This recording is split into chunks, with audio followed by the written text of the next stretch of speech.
Sir కొద్దిమంది మేము ఇన్ని రోజుల నుంచి ఈ థైరాయిడ్‌కి అలోపతి మందులు వాడుతున్నాం. మరి హోమియోపతికి షిఫ్ట్ అయ్యాము. హ్మ్. మరి ఆ మందులు పూర్తిగా ఆపేసి మీ మందుల్ని కంటిన్యూ చేయొచ్చా అని అడిగేవాళ్ళు ఉంటారు కదా! ఆ! వాళ్ళకేం చెప్తారు? యెస్. డెఫినెట్‌గా. చాలా మందైతే అడుగుతారు. హ్మ్. సార్ 2 ఎందుకు వాడాలండి? మీ దగ్గర వాడుతున్నాం గదా! మీరు వాడితే యెస్. సరిపోదని కూడా అడుగుతారు.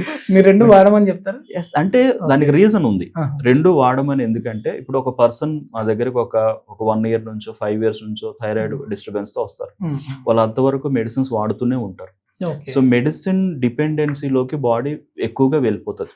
సో, ఒక్కరోజు ఆ మెడిసిన్ మీరు ఆ పర్సన్ తీసుకోకపోతే థైరాయిడ్ హుహుహు. ఫంక్షనింగ్ బాగా ఇంబాలెన్స్ అయిపోతది. ఓకే. మళ్ళీ ఓకే. అగైన్ మీకు ఒకటి రోజు, 2 రోజులు వాడకపోయినా సింప్టమ్స్ చూపిస్తా ఉంటాయి. ఓకే. ఓకే. కొద్దిమందికి 1 వీక్ వాడకపోయినా సింప్టమ్స్ హ్మ్. చూపిస్తా హ్మ్. ఉంటాయి. హ్మ్. సో, ఇలాంటి పరిస్థితుల్లో ఉన్న బాడీని మనం ఎలా అర్థం చేసుకోవాలి అంటే, మీ బాడీ మందుల మీద పూర్తిగా డిపెండ్ అయ్యి ఉంది. ఓకే. So, okay. మీ బాడీ అగైన్ ఫైట్ చేసి మన కండిషన్‌ని రెగ్యులేట్ చేసుకోవాలంటే గనక డెఫినిట్‌గా బాడీకి కొంత టైం పడతది. ఓకే. ఈ మెడిసిన్ మన హోమియోపతి మెడిసిన్ వెళ్ళి బాడీ మెటబాలిజం కరెక్ట్ చేసి ఇమ్యూనిటీ ద్వారా దాన్ని నార్మల్ చేసేదానికి బాడీ కొంత టైం తీసుకుంటుంది కాబట్టి ఈ టైం పీరియడ్ వరకు డెఫినెట్‌గా మీరు వాడేటటువంటి ఏదైతే మెడిసిన్ ఉందో అది ఎంత ఎంసీజీలో వాడుతుంటే అంత మీరు రెగ్యులర్‌గా వాడాల్సి ఉంటుంది. హ్మ్. హ్మ్. బట్ రెండింటికి కూడాను ఒకేసారి వేయడం కాదు. ఇప్పుడు 2 మందులే కదా అని చెప్పేసి 2 కలిపి వేయకూడదు.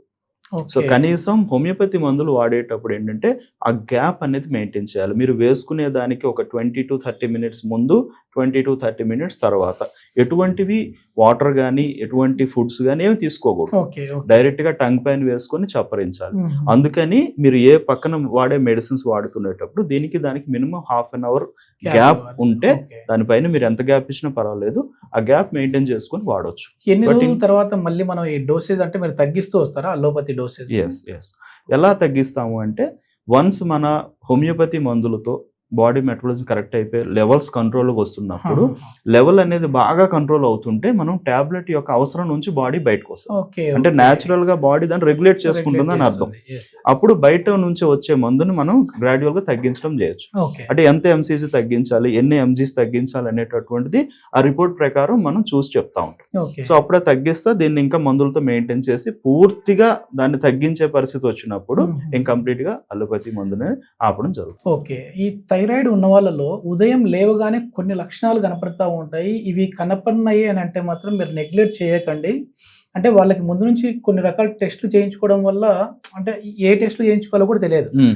సో, అసలు ఏ టెస్ట్‌లు చేయించుకోవాలి? అదేవిధంగా ఉదయం లేవగానే మాలో ఎలాంటి లక్షణాలు కనపడతాయని కన్‌ఫ్యూజ్ అవుతుంటారు. యాహ్! వాళ్ళ కోసం ఏం చెప్తారండి? ఉదయం లేవగానంటే ఒకటి నిద్ర తొందరగా రిఫ్రెష్డ్‌గా లేచే పరిస్థితి రాదు. Thyroid okay. డిస్టర్బెన్స్ ఉన్న వాళ్ళలో. ఆహా! అసలు లేవలేరు కూడా. అట్లయితే అందరికీ ఉందేమో ఇప్పుడు. ఆ! ఎందుకంటే ఉదయం లేచేటప్పటికే బద్ధకంగా లేస్తా బద్ధకంగా. ఉంటాం. అంటే థైరాయిడ్ ఫంక్షన్ డిస్టర్బెన్స్ ఉన్న వాళ్ళలో వీక్‌నెస్, లేజినెస్ ఈ ఓకే. 2 ఎక్కువగా ఉంటాయి. ఆహాహా! సో, దీనివల్ల ఏంటంటే స్లీపీనెస్ ఎక్కువైపోతది. మనం ఓహ్! చాలా డ్రౌజీగా ఫీల్ అవుతా ఉంటాం. తొందరగా అలా పడుకుంటే అలా నిద్ర వచ్చేస్తా ఉంటుంది. సో, హుహుహు. అలా ఎక్కువ టైం స్లీప్‌లోకి వెళ్ళిపోవడం జరగడం వల్ల మార్నింగ్ అనేది లేవడం కూడా చాలా ఇబ్బందిగా ఉంటుంది. అండ్ బాడీ అంతా చాలా పెయిన్‌ఫుల్‌గా హ్మ్. మూవ్‌మెంట్ కూడా చేయలేని పరిస్థితి. మళ్ళీ ఇంకా రెస్ట్ తీసుకోవాలి అనేటటువంటి వీక్‌నెస్ గురవుతూ ఉంటది. ఓకే. ఈ ఓకే. రకమైన సింప్టమ్ గాని కనిపించిందా? దాంతో పాటుగా ఏమైనా నొప్పులు కూడా ఏమైనా కనిపిస్తున్నాయా? హుహు. మోకాల్లో నొప్పులు గావచ్చు, పాదాల్లో నొప్పులు గావచ్చు, తలనొప్పి గావచ్చు, హ్మ్. ఇటువంటివి ఏవైనా కనిపిస్తా కొంచెం అంటే మైండ్ అనేది డల్‌గా ఒక డిప్రెస్డ్‌గా హుహుహు. దేని మీద ఇష్టం లేకుండా ఏ పని చేయలేము అనేటటువంటి ఒక మైండ్ సెట్‌తో గాని పొద్దున్న లేస్తా ఉంటే హ్మ్. గనక హ్మ్. ఖచ్చితంగా థైరాయిడ్ చెక్ చేయించుకోవాల్సిన అవసరం పడుతుంది. ఓకే. ఓకే. ఏం చెక్ చేయించుకోవాలి అంటే థైరాయిడ్ ఫంక్షనింగ్ అనేది అటువంటిదండి థైరాయిడ్ ప్రొఫైల్ చేయించుకోవాలి. ప్రొఫైల్. అంటే థైరాయిడ్ ప్రొఫైల్‌లో మీకు T3, T3, T4, T4, TSH TSH 3 వస్తుంది. వస్తాయి. ఓకే. ఓకే. వాటి యొక్క లెవెల్స్‌ని బట్టి మనకి ఏ కైండ్ ఆఫ్ థైరాయిడ్‌తో మనం డిస్టర్బ్ అవుతున్నాము ఓకే. అనేది ఓకే. క్లారిటీగా తెలుస్తుంది. నార్మల్ లెవెల్స్ ఎంత సార్? ఎంత దాటితే వీళ్ళకి థైరాయిడ్ ఉందని? మనకి లేదంటే తక్కువ అంటే ఎంత ఉంటే హైపర్ అనేది ఎట్లా అంటే క్యాలిక్యులేట్? యూజువల్‌గా ఏంటంటే ఇది మనకి ఎక్కువ శాతము T3, T4లనేవి అంత ఎక్కువగా ఇంబాలెన్స్ అవ్వడం మనకి రిపోర్ట్‌లో పెద్దగా కనిపించదు. బట్ TSH మాత్రం తొందరగా కనిపిస్తుంది. ఓకే. సో, TSHని బేస్ చేసుకొని T3, T4ని మనం చూసుకోవచ్చు. ఓకే. సో, TSH లెవెల్ అనేది నార్మల్ ఎంత అంటే 0.35 నుంచి 5 ఆర్ 5.5 వరకు నార్మల్. ఓకే. But okay. ఇప్పుడు కొన్ని ల్యాబ్స్ ఏంటంటే 4.5 వరకే చెప్తున్నారు. ఆహాహా!